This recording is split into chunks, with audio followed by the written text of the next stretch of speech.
योग दर्शन की कक्षा में आप सभी का स्वागत है।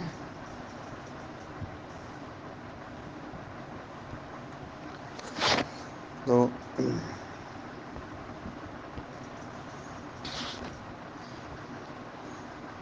कहाँ तक हो गया था अपना?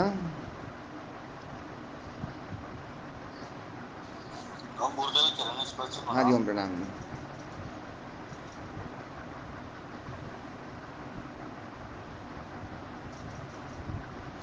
तस्य प्रशांत वाहिता हो गया था।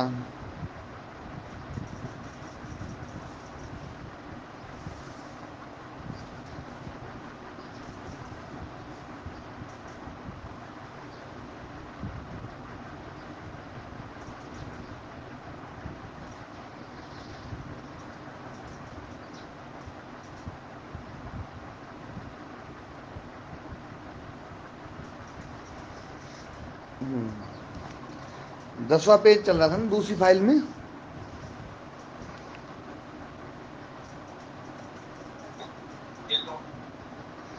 ये 11वां सूत्र फिर से कर लेते हैं। नमस्ते जी। हाँ, नमस्ते जी।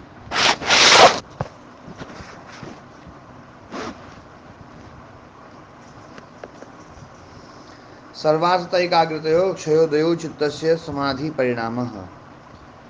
तो क्षिप्त मूड विक्षिप्त अवस्था है, ये सर्वार्थता वृत्ति वाले हैं।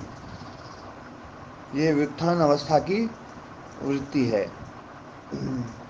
और एकाग्रता अवस्था में उदय होने वाली जो वृत्ति है वो एकाग्रता वृत्ति है। तो सर्वार्थता वृत्ति जो है ना उसका क्षय हो जाए और एकाग्रता वृत्ति का उदय हो जाए, ये चित्त का समाधि परिणाम है। समाधि में एकाग्रता वृत्ति आएगी और व्युत्थान वृत्ति जो ना उसका क्षय होगा। ध्यान रखना, परिणाम जब भी होते हैं तो दो धर्म से युक्त होता है, तभी परिणाम होंगे। एक को छोड़ेगा दूसरे को पकड़ेगा महाराज जी। हाँ जी।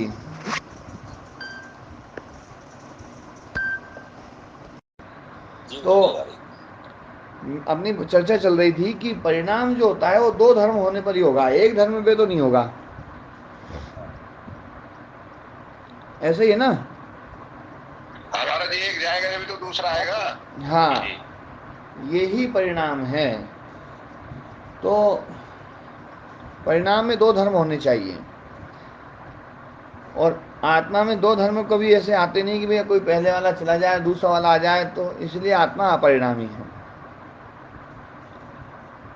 तो आत्मा तो अपरिणामी है, बाकी ये सब परिणामी है। ये सारा जो चित्त गुणवृत्ति जितना भी है वो सब परिणामी है। बहुत चलायमान है, बहुत चंचल है, बहुत ही जो है ना परिणामी है। तो इसलिए इसके परिणाम बता रहे हैं कि समाधि में। ओ महाराज जी, हाँ जी।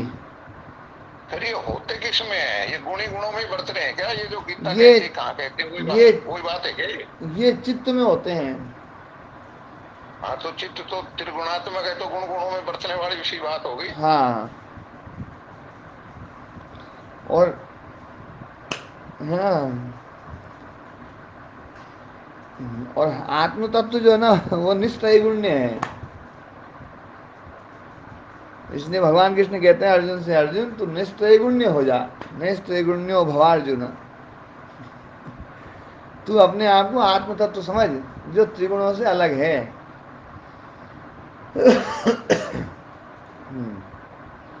तो जो है,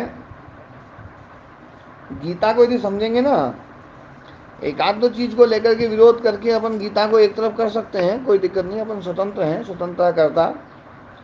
लेकिन भी मतलब आत्म तत्व के चिंतन को लेकर के उस शास्त्र को पढ़ा जाए तो वास्तव में उपनिषदों का निचोड़ है गीता। और ये पूरे योग दर्शन का भी बिल्कुल एकदम सटीक व्याख्या करता है। गीता शास्त्र जो है आत्म तत्व को लेकर के बहुत सटीक व्याख्या है। वो तो बहुत मतलब अद्भुत ग्रंथ है। तो अभी जो है। स्वामी जी, बहुत कुछ बड़े अच्छे से समझ में आ गया। कई बार कई बातें करते हैं ना, हाँ। तो और वो सोचते हैं ये बदला बदले। ये अपने राम कुमार जी अपने मित्रों से, एक लाला जी से बात करवा देते हैं सुबह सुबह हम्म। कई बार। तो राम कुमार जी को तो ऐसा है कि वो जैसा वो कहें उधर भी हो जाते हैं, उधर भी हो जाते, कर जाते हैं। हम्म। पर हमें तो समझ में ये आपने जो समझा ये बिल्कुल ठीक से आ गया, इससे इधर उधर अब नहीं हो पाते, अब दिमाग में तो सही कर दिया है। जी।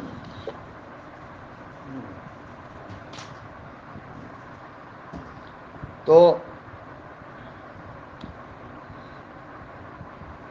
अब यहाँ पर ये चर्चा चल रही है।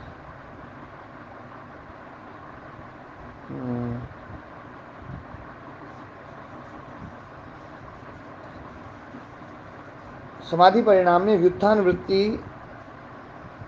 का क्षय और एकाग्रता वृत्ति का उदय होता है।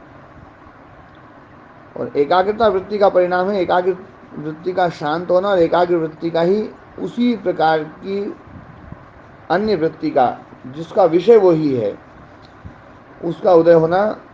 तुल्य प्रत्ययता जहाँ पर है वो है एकाग्रता परिणाम। स्मृति समाधि प्रज्ञा, समाधि एकाग्रता निरोध, निरोध की प्रारंभिक अवस्था है समाधि और मध्य अवस्था है एकाग्रता। स्मृति प्रतिक्षण जागरूकता, निरंतर होश में बने रहना, ये समाधि से पैदा होती है और समाधि से प्रज्ञा उत्पन्न होती है। नहीं, ये समाधि नहीं, इससे समाधि पैदा होती है, स्मृति से। और समाधि एकाग्रता को बढ़ाती है और एकाग्रता समाधि को दृढ़ करती है। सर्वार्थता का क्षय और एकाग्रता का उदय होना समाधि अवस्था के चित्त का परिणाम है। सर्वार्थता मतलब व्युत्थान अवस्था में जो वृत्ति उठती है उसका क्षय, और एकाग्र अवस्था में जो वृत्ति है उसका उदय होना, ये समाधि अवस्था के चित्त का परिणाम है। सर्वार्थता एवं एकाग्रता चित्त का धर्म है। सर्वार्थता भी और एकाग्रता भी ये चित्त का धर्म है। समाधि कम लगेगी जब सर्वार्थता समाप्त होगी और एकाग्रता आएगी, बिल्कुल ठीक बात है। अब अगला सूत्र, ततः पुनः शांतो ऋतौ तुल्य प्रत्यय चित्तस्य एकाग्रता परिणाम। तो ततः पुनः उसके बाद शांतो ऋतौ तुल्य प्रत्यय, तुल्य प्रत्यय है तो जो तुल्य प्रत्यय यहाँ पर ध्यान रखने वाली बात है। उस समय मैंने बताया था कि एक रूप आलम्बन के कारण से जो तुल्य प्रत्यय है, पहले वाली वृत्ति का भी आलम्बन वही है, दूसरी वाली वृत्ति का भी आलम्बन वही है, विषय वही है, इसलिए वो दोनों वृत्तियां जो है ना तुल्य प्रत्यय कही जाएंगी। तो दोनों वृत्तियां जिनका आलम्बन एक ही है, तो ऐसी वृत्तियों का शांत होना और दूसरी का उदित होना, ये चित्त का एकाग्रता परिणाम है। तो चित्त की एकाग्रता परिणाम में भी है ना जो है परिणाम तो हो रहा है, वृत्ति बदल रही है, पहली वृत्ति हट रही है, दूसरी वृत्ति आ रही है, लेकिन उस वृत्ति का विषय एक ही है, बस यही एकाग्रता परिणाम है। जो पूर्व वृत्ति शांत हुई और उसके समान ही उत्तर वृत्ति का उदय होना, तुल्य प्रत्यय वृत्ति, जब तक समाधि भंग ना हो तब तक तुल्य प्रत्यय वृत्ति का शांत होना एवं उदय होना चलता रहेगा, यह एकाग्रता परिणाम है।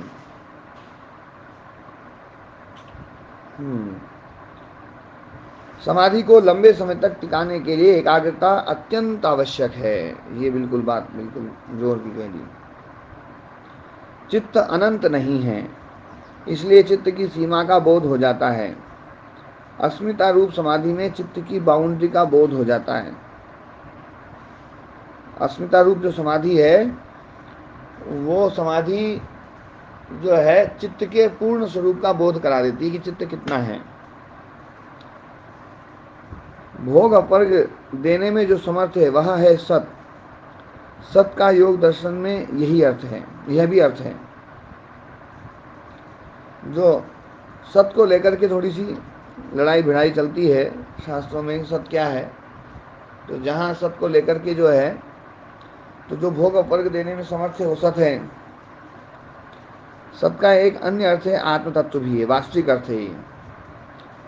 23 तत्व ही सत हैं, ये भोग अपर्ग देने में समर्थ हैं। ये योग दर्शन में सत की व्याख्या जो है ना, जो हर काल में एक जैसा रहे वह है सत।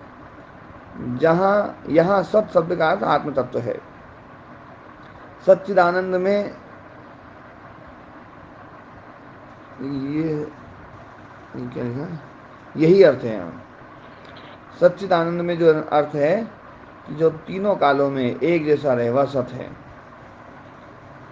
जो कभी बदले नहीं वो सत है, जो कभी असत ना हो वो सत है। संप्रज्ञात समाधि का विषय कभी आत्मा नहीं बनेगा, इसका विषय दृश्य ही रहेगा, इसका विषय हमेशा दृश्य रहेगा। संप्रज्ञात समाधि का विषय कभी आत्मा बन ही नहीं सकता है। इसलिए वहां पर भी जो ना, ये शास्त्र बार बार कहता है गृहित्री ग्रहण ग्राह्य। तो गृहित्री ग्रहण ग्राह्य में ग्राह्य हो गए सूक्ष्म भूत और स्थूल भूत, ग्रहण में हो गई इंद्रियां, और ग्रहिता में जो ना चित्त और अहंकार। तो वहां पर भी यही व्याख्या है। आत्म तत्व को कहीं पर भी शास्त्र में जो ना संप्रज्ञात समाधि का विषय नहीं बनाया है, और असंप्रज्ञात समाधि में तो कोई भी विषय नहीं होता है। कि होता है जी? नहीं होता महाराज जी। हाँ, असंप्रज्ञात समाधि में कोई विषय नहीं होता है, विषय संप्रज्ञात समाधि में रहते हैं। और संप्रज्ञात समाधि के जो विषय हैं वो 23 तत्व बिल्कुल फिक्स हैं। तो है ना, जो वितर्क में स्थूल महाभूत, विचार में सूक्ष्म महाभूत, आनंद रूप संप्रज्ञात समाधि में इंद्रियां, और अस्मिता रूप में चित्त और अहंकार, ये उसके विषय हैं। इनके अलावा कोई और 24वां विषय नहीं है। हाँ, 24वां विषय तब बन जाएगा जब चित्त से बुद्धि को अलग कर दिया जाए। मन बुद्धि चित्त अहंकार अंतःकरण चतुष्टय कर दें तो 24वां विषय बन जाएगा, पर 25वां तो बन ही नहीं सकता है। तो इसका मतलब है कि ये जो दृश्य जगत है, दृश्य है ना, जो भूतात्मक और इंद्रियात्मक, भूतात्मक है 10, स्थूल भूत और सूक्ष्म भूत, इंद्रियात्मक है 13, है ना, जो है 10 स्थूल इंद्रियां और 3 सूक्ष्म इंद्रियां, उसमें मन अहंकार और चित्त, वो सूक्ष्म इंद्रियां हैं। वहां पर व्याख्या है ना अच्छे से कर दी थी, इसको समझा भी दिया था। तो जो भूतेन्द्रियात्मकम भोग वर्गार्थम, है ना, प्रकाश क्रिया स्थितिशीलम भूतेन्द्रियात्मकम भोग वर्गार्थम दृश्यम, वो दृश्य है, वो दृश्य ही विषय बनता है। संप्रज्ञात समाधि में पंच महाभूत, पंच सूक्ष्म भूत, सभी इंद्रियों का तथा चित्त का बोध होता है। संप्रज्ञात समाधि का विषय ये 23 तत्व ही हैं। एकाग्रता अवस्था में एकाग्र वृत्ति ही तुल्य प्रत्यय रूप में चलती रहेगी जब तक समाधि भंग नहीं हो जाती। तुल्य प्रत्यय जो वृत्ति चल रही है उसका पुनः पुनः उदय होना, उस वृत्ति का जो विषय है वही विषय वाली वृत्ति का पुनः पुनः उदित होना। यूं लिखेंगे तो ज्यादा अच्छा रहेगा मुकेश जी, है ना। जो वृत्ति चल रही है उसका पुनः पुनः उदय होने के बजाय जो वृत्ति चल रही है उसका जो विषय है उसी विषय वाली वृत्ति का पुनः उदित होना, फिर शांत होगी तो अगली वृत्ति भी उसी विषय वाली होना। ये है एकाग्रता परिणाम, एकाग्रता अवस्था का स्वरूप। हमारे पूर्व जन्म के संस्कार ही समाधि में बाधक हैं, ये बिल्कुल यथार्थ बात होगी। लोभ क्रोध काम मोह ईर्ष्या देश घृणा आदि के संस्कार ही हमारे लिए बाधक हैं। हाँ, समाधि में बाधक मतलब भक्ति में बाधक। कोई उसको समाधि कह देता है, कोई भक्ति कह देता है ना। कामी क्रोधी लालची इनसे भक्ति ना होए, भक्ति करे कोई सूरमा जाति वर्ण कुल खोए, तो वहां पर वो भक्ति शब्द समाधि के लिए है। संप्रज्ञात समाधि के 4 कार्य हैं। सद्भूतम अर्थम प्रद्योतयति, सद्भूत अर्थ को प्रकट कर देता है। क्षीणोति च क्लेशान, क्लेशों को क्षीण कर देती है समाधि। कर्म बंधनानि श्लथयति, कर्म बंधन को ढीला कर देती है, भव संक्रम को ना ढीला कर देती है, और निरोध की ओर अभिमुख कर देती है। निर्वीर समाधि सबसे अंतरंग है। निर्वीर समाधि की दृष्टि से धारणा ध्यान समाधि भी बहिरंग है। निर्वीर समाधि में भी चित्त में परिणाम होता है, यह निरोध परिणाम है। उसमें परिणाम होगा, वृत्तियां तो रहेंगी नहीं, केवल संस्कारों का परिणाम होगा। संस्कार जो है निरोध अवस्था के संस्कार वो दृढ़ होते जाएंगे, और व्युत्थान अवस्था के अर्थात संप्रज्ञात समाधि के जो संस्कार हैं वो धीरे धीरे क्षीण होते जाएंगे। यही निरोध परिणाम है। निरोध परिणाम के साथ समाधि ना, निरोध परिणाम के साथ समाधि परिणाम एवं एकाग्रता परिणाम की भी चर्चा की गई है। इन तीनों परिणामों के द्वारा भूतेंद्रियों में धर्म लक्षण अवस्था परिणाम की भी व्याख्या आगे के सूत्र 3-13 में की गई है।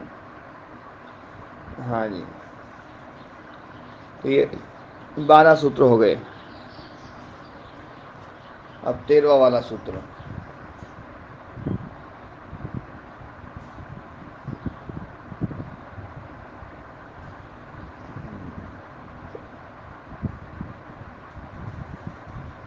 अच्छा, इसमें 23 पन्ने हैं जी, एक ही सूत्र बहुत तगड़ा है। तो एतेन भूतेन्द्रिय बहुत दिन तक चला है सूत्र। हाँ जी, काफी दिन चला था। ये सूत्र ही बहुत वो है। और इसमें जो है ना, इसमें कई सैद्धांतिक पक्ष भी स्थापित किए हैं। और इस सूत्र को समझने से हम ये संसार में क्या प्रक्रिया किस प्रकार से रहती है वो भी समझ सकते हैं। योग दर्शन कार्य जो है पंच महाभूतों को इसी रूप में रखता है। ये 23 तत्व जो है ना, इनमें धर्म लक्षण अवस्था परिणाम तो होता है पर इनका अत्यंत उच्छेद नहीं होता है। और सांख्य भी इसी बात को मानता है। सांख्य दर्शनकार जो कहते हैं ना, इदानी में सर्वत्र नात्यंतोच्छेद। दयाराम जी जुड़े हुए हैं कि नहीं?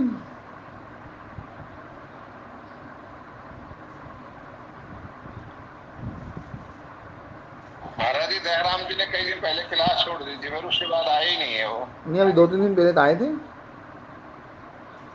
नहीं, आपके आने के बाद नहीं आए मेरे ख्याल से। तो ना ना, आए थे।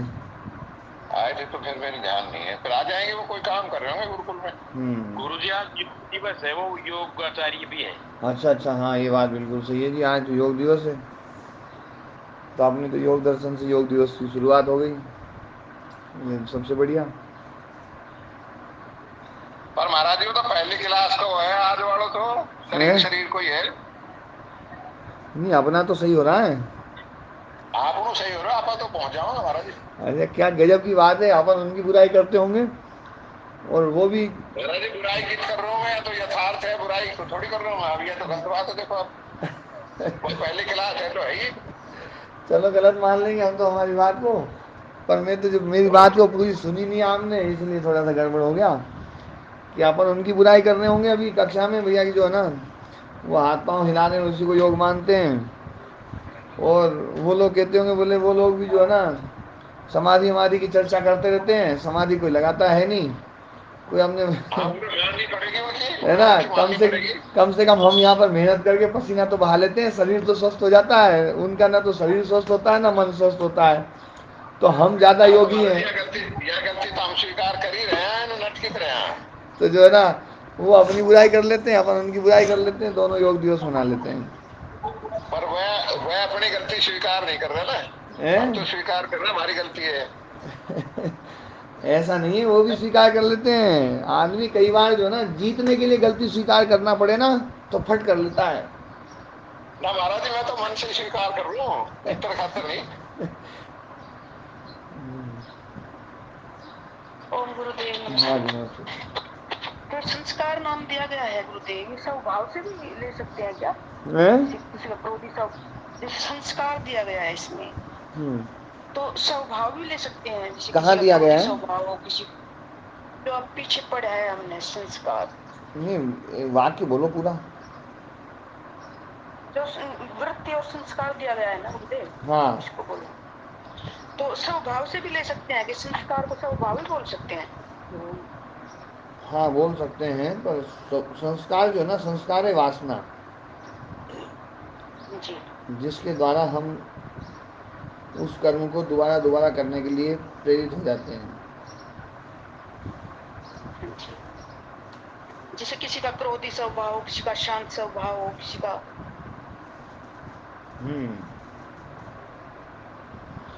तो एतेन भूतेन्द्रियेषु धर्म लक्षण अवस्था परिणामा व्याख्याता।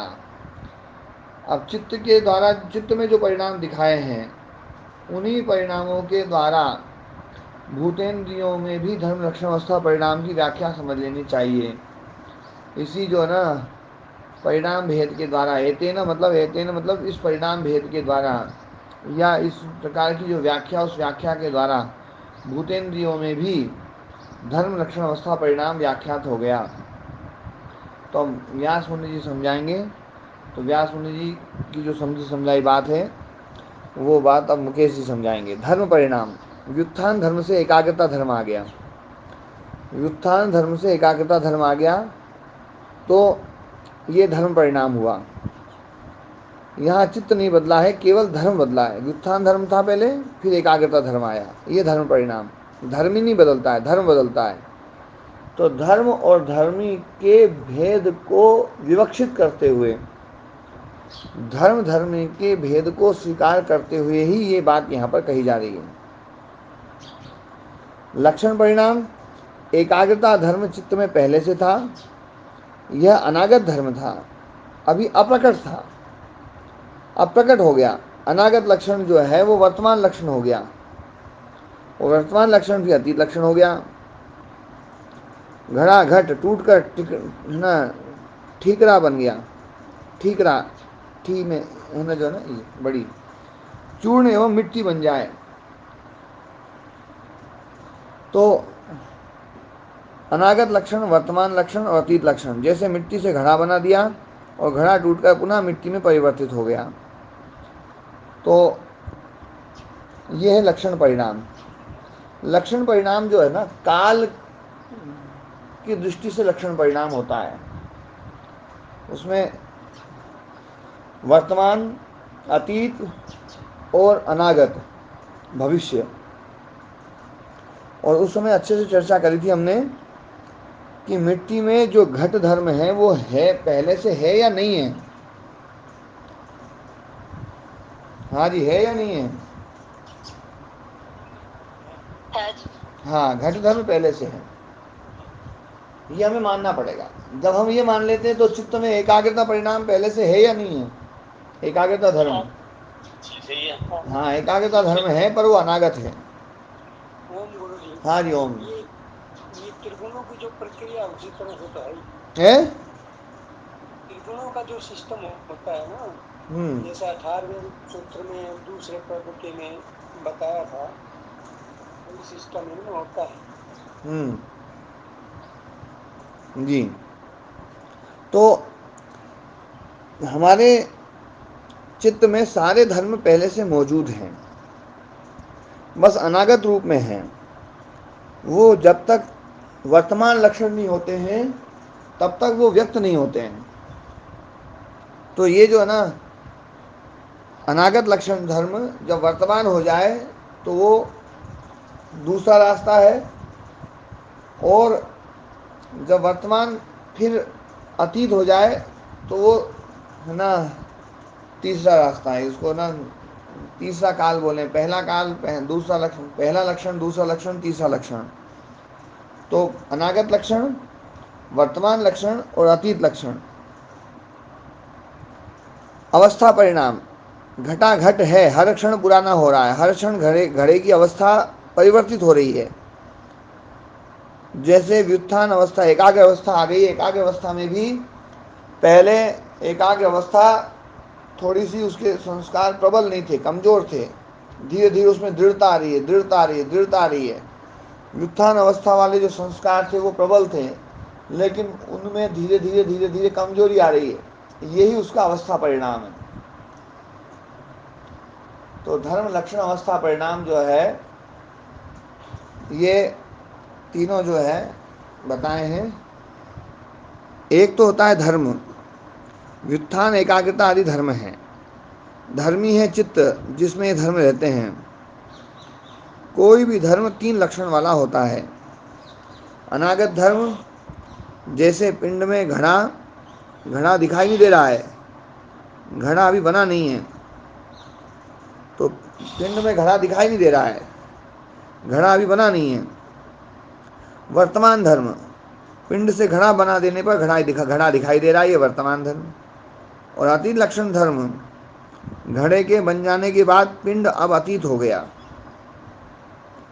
तो ये पिंड जो है ना वो अतीत हो गया। पिंड वर्तमान था, है ना, और घट अनागत था।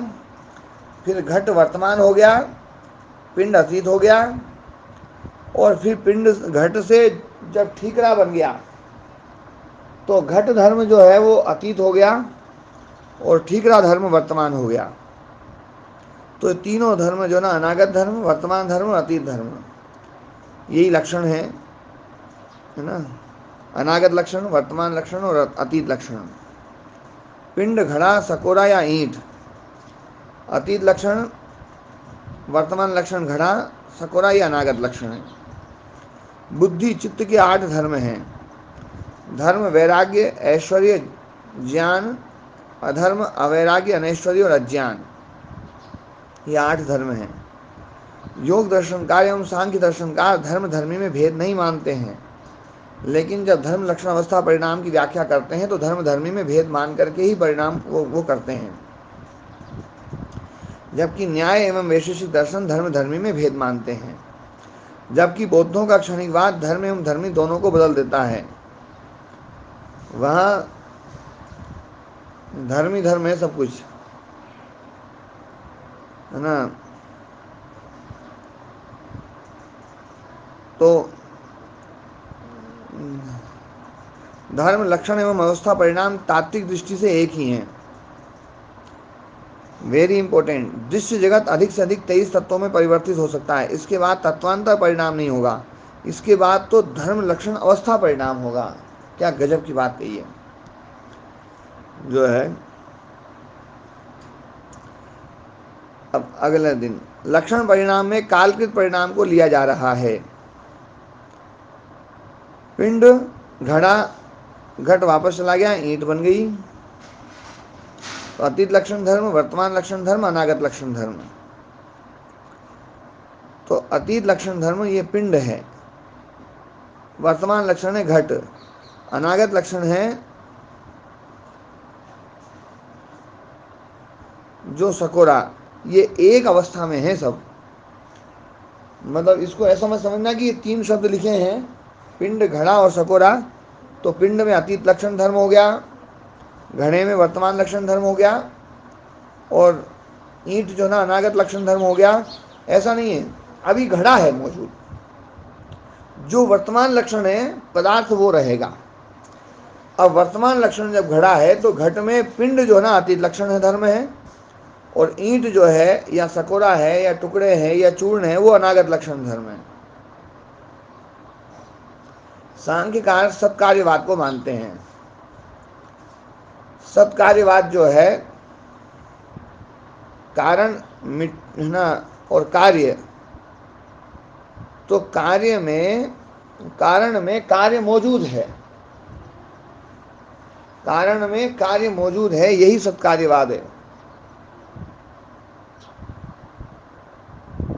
ना। कारण मिट्टी है, कार्य घड़ा है। जिस वाद में कारण में कार्य विद्यमान है वह है सत्कार्यवाद। बौद्ध दर्शन सत्कार्यवाद को नहीं मानता है, बौद्ध दर्शन क्षणिकवाद को मानता है। इसका अर्थ है सारा का सारा संसार हर क्षण नष्ट होता है और हर क्षण बनता रहता है। वह शून्य से इसकी उत्पत्ति मानते हैं, शून्यवाद को मानते हैं। अराण मुनि हुए, भगवान बुद्ध ने इनसे शिक्षा ली थी। ये अराण मुनि बड़े सांख्य के वो थे। बौद्ध धर्म आत्मा को नहीं मानता है, बौद्ध धर्म परमात्मा ईश्वर को भी नहीं मानता है। बौद्ध जो है शून्य से संसार को उत्पन्न मानते हैं, अर्थात असत से संसार बनता है। तो वो जो है ना असत कार्यवाद, असत है ना जो है, असत से ये सारा कार्य जगत पैदा होता है, ऐसा मानते हैं।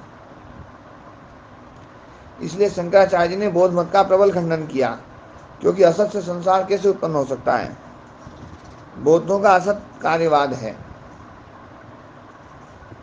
सांख्य कारिका बड़ा अद्भुत ग्रंथ है। धर्म परिणाम, एक धर्म का अभिभव और दूसरे का प्रादुर्भाव। लक्षण परिणाम कालकृत परिणाम है। अनागत धर्म, वर्तमान धर्म ना, भविष्य वाला अनागत, प्रथम काल, वर्तमान धर्म दूसरा काल, और अतीत धर्म तृतीय काल। अद्भुत शब्द यहाँ पर काल अर्थ में है। संस्कृत में धातुएं होती हैं, पठ लिख आदि। क्रिया को कहने वाला शब्द धातु है, क्रियावाची शब्द है। धातु का अर्थ है क्रिया, धातु का अर्थ क्रिया है। धातु का जो अर्थ होता है उसको क्रिया बोलते हैं। धातु शब्द है, क्रिया उस शब्द का जो अर्थ है वो है क्रिया। ये वाक्य जो ना मुकेश जी, धातु का अर्थ है क्रिया, ये वाक्य को समझने मतलब जो ना इसको थोड़ा सा और स्पष्ट लिखना पड़ेगा। कई ऐसा भी समझ सकते हैं इस वाक्य से कि धातु मतलब क्रिया, पर धातु मतलब क्रिया नहीं। धातु है शब्द और उसका अर्थ है क्रिया। पठ धातु है और पठ का अर्थ क्रिया, ये ऐसे समझाना पड़ेगा,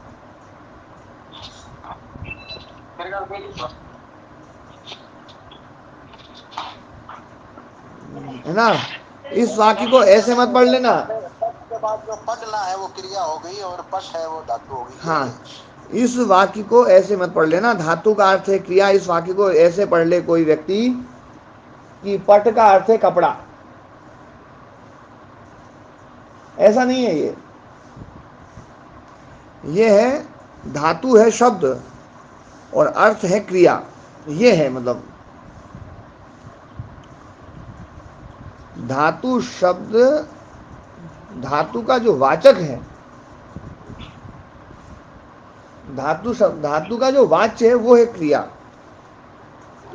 वाचक है धातु, वाच्य है क्रिया। तो धातु के अनेक अर्थ होते हैं, है ना। व्याकरण का मुख्य सिद्धांत, उपसर्ग का कोई अर्थ नहीं होता है, वो केवल द्योतक होता है, वाचक नहीं होता है। धातु में जो जो अर्थ हैं उपसर्ग उनको द्योतित करते हैं। हाँ, अच्छा, बीच बीच में व्याकरण घुस जाता था। अनागत प्रथम काल प्रथम लक्षण पहला लक्षण, वर्तमान दूसरा काल दूसरा लक्षण, अतीत तृतीय काल तीसरा लक्षण। क्रम इस प्रकार से चलेगा।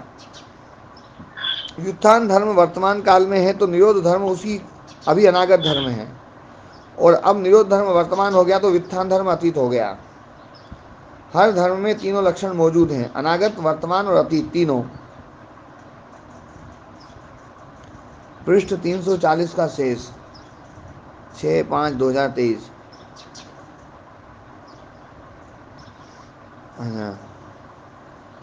न्याय वैशेषिक दर्शनकार सत उसे मानते हैं जो दिखाई देता है, जो गोचर है वो सत है और जो अगोचर है वो असत है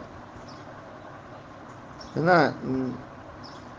ये आरंभवादी हैं, है ना। ये सत्कार्यवादी नहीं है, ये आरंभवादी हैं। ये दर्शन प्रमाण के ऊपर प्रबल है। मिट्टी में घड़ा नहीं दिखाई दे रहा इसलिए वह घड़ा असत है, केवल मिट्टी ही सत है। इस दर्शन के अनुसार अनागत भी असत है और अतीत भी असत है, केवल वर्तमान ही सत है। नैयायी के मानते हैं कि कोई भी चीज नहीं बनती और नष्ट हो जाती है। ये बिल्कुल सही बात बताई। आरंभवादी, सत्कार्यवादी और असत्कार्यवादी, है ना। ये तीन मत हो गए, एक सांख्य का मत है, एक बौद्धों का मत है और एक न्याय वैशेषिकों का मत है। और इन तीनों बड़ा भेद है। यदि हम इन दर्शनों को अच्छे से पढ़ें ना, अलग अलग पढ़ें, तो ये समझ में आएगा कि वास्तव में न्याय वैशेषिक की प्रक्रिया अलग है, सांख्य योग की प्रक्रिया बिल्कुल अलग है। और ये बात तो जितने भी आर्य समाज के दार्शनिक विद्वान हैं, है ना, दर्शनाचार्य लिखते हैं अपने आप को जो लोग, वो भी ये बात कहते हैं कि धर्म धर्मी में भेद, गुण गुणी में भेद मानता है न्याय वैशेषिक, और सांख्य योग गुण गुणी में भेद नहीं मानता है। तो और फिर भी ये कहते हैं दोनों दर्शन एक ही बात कहते हैं जबकि एक उनके एक ही बात को कहने के तरीके अलग अलग हैं दोनों के। ये बात हमें माननी ही पड़ेगी। और यदि दोनों दर्शन एक ही बात कहते तो फिर दूसरे की जरूरत ही नहीं थी। जो बात न्याय दर्शन कह रहा है वही यदि योग कहे या वही सांख्य कहे तो सांख्य और योग दर्शन अलग बनाने की जरूरत है क्या जी? क्यों जी राम कुमार जी? नहीं जी, है ना कुछ तो बात में अंतर होगा, तभी तो ये एक अलग दर्शन बनाना पड़ा। तो ये जो है ना, हमारे गुरुजी कहते थे कि न्याय वैशेषिक जहां समाप्त होते हैं, पहले वैशेषिक है फिर न्याय है, वो जहां समाप्त होते हैं वहां से योग प्रारंभ होता है। और योग सांख्य की प्रक्रिया का सहारा लेता है। सांख्य पुराना दर्शन है, तो सांख्य और योग की प्रक्रिया एक है लेकिन कुछ भेद हैं। तो न्याय वैशेषिक जहाँ खत्म होते हैं वहाँ से सांख्य योग शुरू होता है, और सांख्य योग ले जा करके हमें जहाँ खत्म करता है वहाँ से वेदांत शुरू होता है। तो एक रास्ता है ये, उस रास्ते में तीनों की जरूरत है, तीनों प्रक्रियाओं की जरूरत है, तीनों विरोधी नहीं है। जैसे अपन दिल्ली जा रहे हैं, बहरोड आ गए, फिर नीमराना आ गए। अब बहरोड नीमराना क्या एक दूसरे के विरोधी हैं क्या?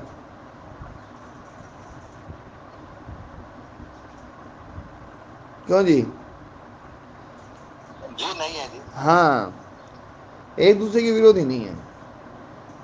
विरोधी तब हो जब एक रास्ता बहरोड से जा रहा है, एक रास्ता नीमराना से जा रहा है, तो अपन के भैया या तो बहरोड वाले से चले जाओ या नीमराना वाले से चले जाओ, तो बात विरोध वाली बात आती। हाँ जी। अब ये 6-5-23 का चित्त में परिणाम होता है क्योंकि चित्त त्रिगुणात्मक है। त्रिगुणों का स्वभाव है कि वे एक क्षण के लिए भी अपरिणामी नहीं होते हैं। निरोध अवस्था में वृत्तियां नहीं होती हैं, वहां पर केवल संस्कारों में परिणाम होता है।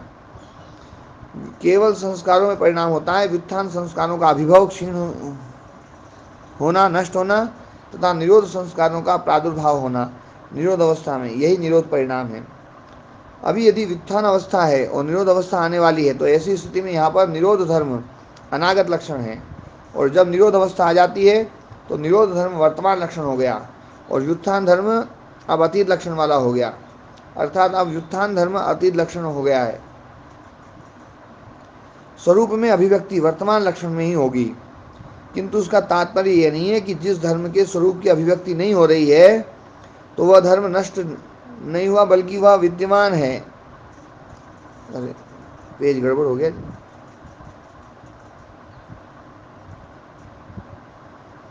ये पेज है 340।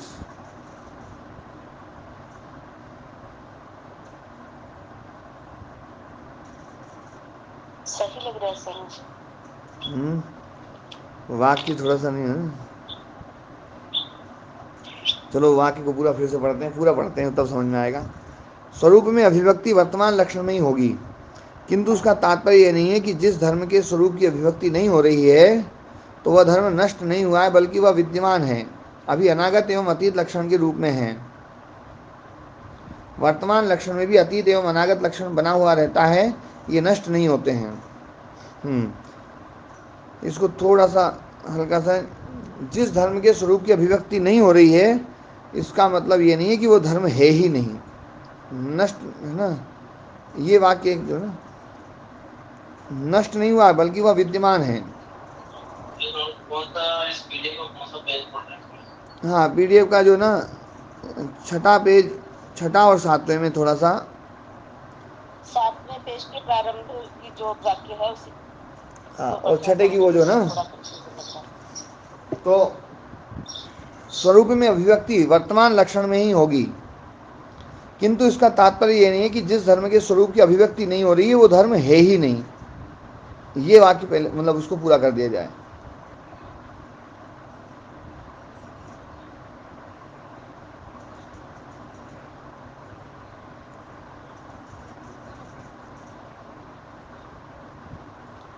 तो वह धर्म अविद्यमान नहीं है, अपितु विद्यमान है, अभी अनागत एवं अतीत लक्षण के रूप में है। वर्तमान लक्षण में भी अतीत एवं अनागत लक्षण बना हुआ रहता है, ये नष्ट नहीं होते हैं। प्रमाण का मतलब है इंद्रियां। प्रमाण का मतलब इंद्रियां, ये न्याय वैशेषिक में इंद्रियों के द्वारा जाना जाने के कारण इंद्रियां प्रमाण हैं। प्रमाण मतलब जिसके द्वारा जाना जाता है वो है प्रमाण, और जो जाना जाता है उसको यदि प्रमाण मान लिया जाए तो वो सांख्य योग में प्रमाण शब्द, जो प्रमाण वृत्ति है ना, वृत्ति के रूप में माना जाएगा। फिर एक प्रमाण वृत्ति और एक प्रमाण इंद्रियां हैं। तो प्रमाण इंद्रियां हैं तो करण में जब हम अर्थ करते हैं कि जिसके द्वारा जाना जाता है वो प्रमाण, और जिसको जान दिया गया वो प्रमाण है, वो वृत्तियां हैं। इंद्रियों के द्वारा जाना जाने के कारण से इंद्रियां प्रमाण हैं। सांख्य और योग का सत है जो भोग एवं अपर को देने में समर्थ है। यदि दिखाई नहीं दे रहा है तो भी वह है, अनागत एवं अतीत लक्षण के रूप में। देखो तीनों के सत अलग अलग हैं जी। न्याय वैशेषिक का सत क्या है?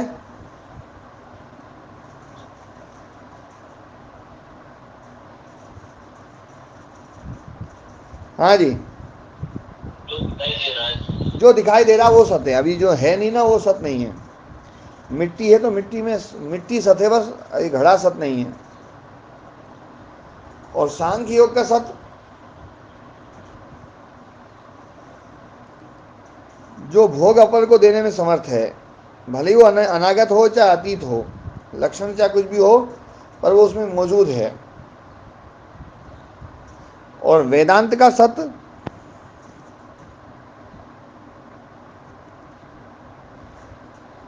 जो अपरिणामी है, जिसमें कोई बदलाव नहीं होता है, जो तीनों कालों में एक जैसा रहता है, वो है सत। वहां आत्म तत्व को ही सत माना गया है। तो सांख्य योग का सत है जो भोग एवं अपर को देने में समर्थ है।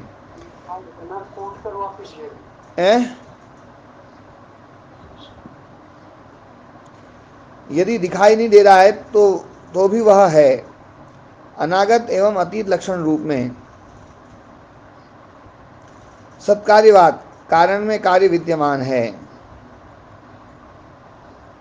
सांख्य योग या परिणामवाद, ये परिणामवादी हैं। सत्कार्यवादी हैं, परिणामवादी हैं। परिणाम होता है, चीज बदलती नहीं है। बौद्ध मत में शून्यवाद है, वहां सब कुछ खत्म करने के बाद पुनः शून्य से उत्पन्न कर लेते हैं चीजों को। इसलिए असत कार्यवाद, जो दिखाई दे रहा है वह असत है, वो असत मानते हैं।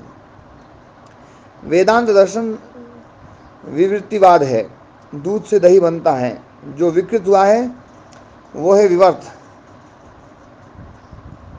ये विवृतवाद की बजाय विवर्त, वी में री नीचे से हटा देना जी, विवर्त है ये। हाँ जी, तो विवर्तवाद, दूध से दही बनता है, जो विकृत हुआ है वो है विवर्त। दूध नया नहीं बना है, केवल विकृत हुआ है दूध से। दही नया नहीं बना है, दूध से विकृत हुआ है, ये विवर्तवाद है। एक चीज ही दूसरे रूप में विकृत हो रही है। वास्तव में मिट्टी ही घड़े रूप में विकृत हुई है, माया विवर्त रूप है। तो वो घट को बस केवल ये मानते हैं कि वो घट क्या है, बोले मिट्टी है, वो तो ईंट बन गई, बोले मिट्टी है ही, तो वहां सब कुछ मिट्टी है।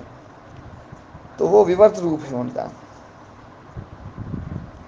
न्याय वैशेषिक की प्रक्रिया, सांख्य योग की प्रक्रिया, वेदांत की प्रक्रिया, इन तीनों प्रक्रियाओं में थोड़ा थोड़ा अंतर है। शेष पृष्ठ 339 पर।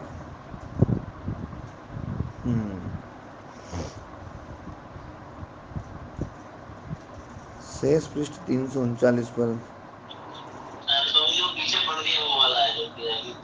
हाँ, जो अपन ने पढ़ लिया ना,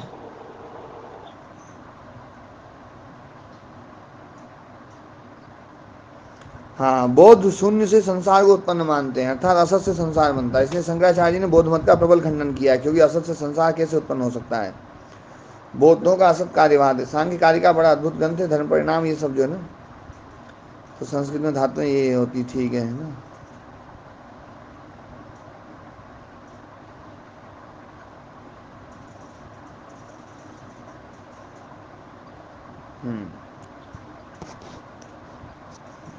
अब अवस्था परिणाम।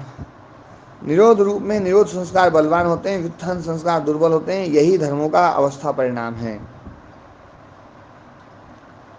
धर्मी का धर्म के द्वारा परिणाम, धर्म का लक्षण के द्वारा परिणाम, लक्षण का अवस्था के द्वारा परिणाम, अवस्था के द्वारा लक्षण में परिणाम है, लक्षण के द्वारा धर्म में परिणाम है, धर्म के द्वारा धर्मी में परिणाम है। मुख्यतः मूलतः धर्मी में ही परिणाम घटित होता है। समझाने के लिए तीनों अलग अलग करके दिखाए हैं बस। अवस्था धीरे धीरे प्रबल हो रही है, दृढ़ हो रही है, इस प्रकार अवस्था धीरे धीरे दुर्बल हो रही है, यही अवस्था परिणाम है। गुण वृत्त, गुण समूह या चित्त परिणामी है, निरंतर चलायमान है। सत रज तम है ना, सत रज तम, यहाँ पर जो है ना, इसको सत की बजाय सत्व बोल लिखो जी, और रज की बजाय रजस। सत्व रजस तमस गुण वृत्त हैं। ये हमारे उपदेशकों ने जो है ना, इसको सत रज तम कर दिया।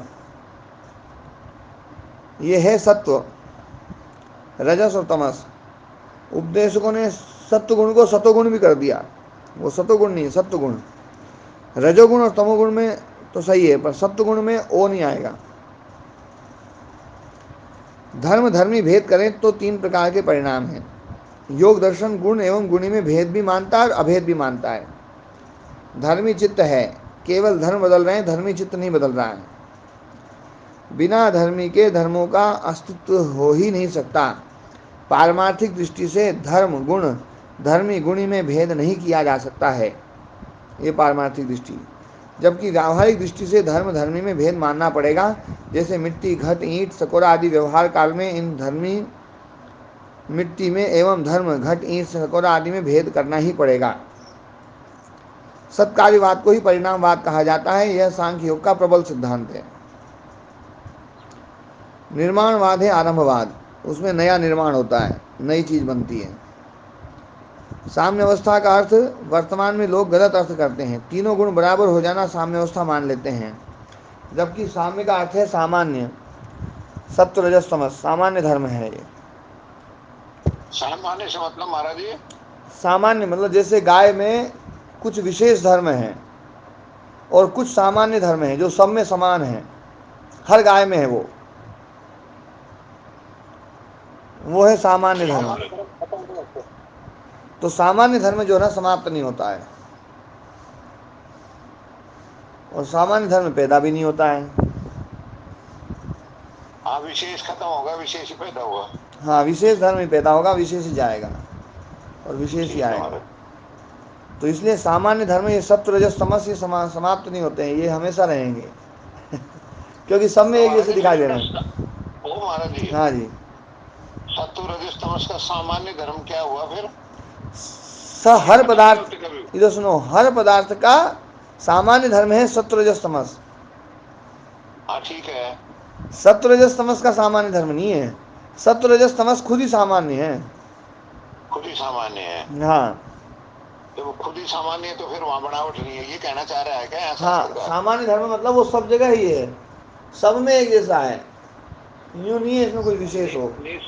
सब जगह रहेगा तो फिर वहां बनावट नहीं रहेगी, तब भी रहेंगे। हाँ, वो सामान्य धर्म का मतलब है सब में समान रूप से रहने वाला। हाँ, हो गया। हाँ, जैसे मोक्ष होगी तो फिर वहाँ सामान्य धर्म इनके क्या है, वो मैं उस कड़ी में थोड़ा सा पूछना चाह रहा हूँ। नहीं, मोक्ष में तो चित्त रहता ही नहीं ना। हाँ, वो नहीं रहता, फिर ये मतलब सामान्य धर्म में तो रहे तो गए, अलग जगह रहेंगे। नहीं, तो जो पदार्थ हैं सामान्य धर्म तो उसमें देखा जाएगा ना। हाँ महाराज जी, गाय मर गई, अब गाय मरने के बाद में वो मिट्टी बन गई, राख बन गई या कुछ भी हो गई, सामान्य धर्म नहीं रहा वहाँ। तो वो गोत्र, अब आप कहो कि गोत्र रहा है कहाँ है इसमें, तो गोत्र तो नहीं रहेगा वहाँ, गोत्र तो विशेष में ही रहता है। गोत्र तो विशेष में रहेगा। सामान्य धर्म की विशेषता है कि सामान्य धर्म विशेष में रहेगा। हाँ, बस इतना ही बताना चाह रहे हैं। हाँ, वो तो खुद ही सामान्य है, बस ये कह के बंद कर दिया चैप्टर। हाँ, तो ये जो सत्व रजस तमस है ये समान रूप से रहते हैं, ऐसा नहीं है, ये सामान्य धर्म है, इसकी व्याख्या गलत की है। ये सब में रहते ही हैं, सब में रहते हैं, बस इसलिए इनको सामान्य है। जबकि यूं लोग यूं मानते हैं कि ये जब सम हो जाएं, बराबर बराबर लौंदे बन जाएं, अलग अलग गण भी कर जाएं, फिर कोई बनावट नहीं रहती, ऐसा ही पढ़ते आए हैं बहुत सालों से हम भी। हाँ हाँ, तो वो नहीं है। जी हाँ जी, शायद राम कुमार जी ये पूछना चाह रहे हैं कि जब चित्त अव्यक्त में चला गया था, अव्यक्त में भी त्रिगुण है क्या? देखो अव्यक्त जो है ना, ये एक उसका उसकी एक अवस्था है, और उसकी अवस्था ये ऐसी है, क्योंकि सत्कार्यवाद है, सत्कार्यवाद है तो इसको ये है ना परिणामवाद मानते हैं, नष्टवाद नहीं मानते हैं, इसको खत्म नहीं मानते हैं। तो चित्त जो है ना, जब मोक्ष होता है तो चित्त मतलब चित्त समाप्त हो जाता है, चित्त मुक्ति, तो समाप्त होने का मतलब है। तो फिर ये बोले भैया तुमने दो बात कह दी, एक बार कह रहे हो कि जो ना कोई चीज़ खत्म नहीं होती है, एक बार कह रहे हो कि चित्त खत्म हो गया। तो बोले खत्म हो गया ये मतलब समझाने के लिए, वास्तव में चित्त अव्यक्त में गया है, खत्म नहीं हुआ है। और अव्यक्त कैसा होता है महाराज जी? अव्यक्त जो ना जिसको ज्ञान ने अव्यक्त कर दिया ना, फिर वो अव्यक्त जो ना वो अपरिणामी हो जाता है, वहाँ कोई परिणाम नहीं होगा, वहाँ पर कोई ना जो है ना, क्योंकि क्रिया जो ना भोग अपर के लिए है, भोग अपर पूरे हो गए तो क्रिया खत्म। नहीं महाराज जी, अव्यक्त शब्द का तो अर्थ समझ में आ गया, क्यों दोबारा व्यक्त नहीं होगा, वो अव्यक्त हो गया। हाँ अव्यक्त हो गया, और अव्यक्त को हमारा जी फिर भी कुछ रहता तो होगा वो। हाँ तो उसको मैं व्यक्त करूं। हाँ फिर वो व्यक्त करोगे तो फिर वो व्यक्त हो जाएगा, अगर कुछ रहेगा तो व्यक्त हो जाएगा फिर। आप ये भी कह रहे हैं कि अव्यक्त को व्यक्त कर दो, और अव्यक्त को व्यक्त कर दो, व्यक्त करने के बाद में भी उसको अव्यक्त रखो। तो महाराज या घुंडी तो कदे भी खुले ना, या लड़ाई नहीं होती रहेगी। हाँ वो अव्यक्त है, ये लड़ाई खत्म करने के लिए कही गई है।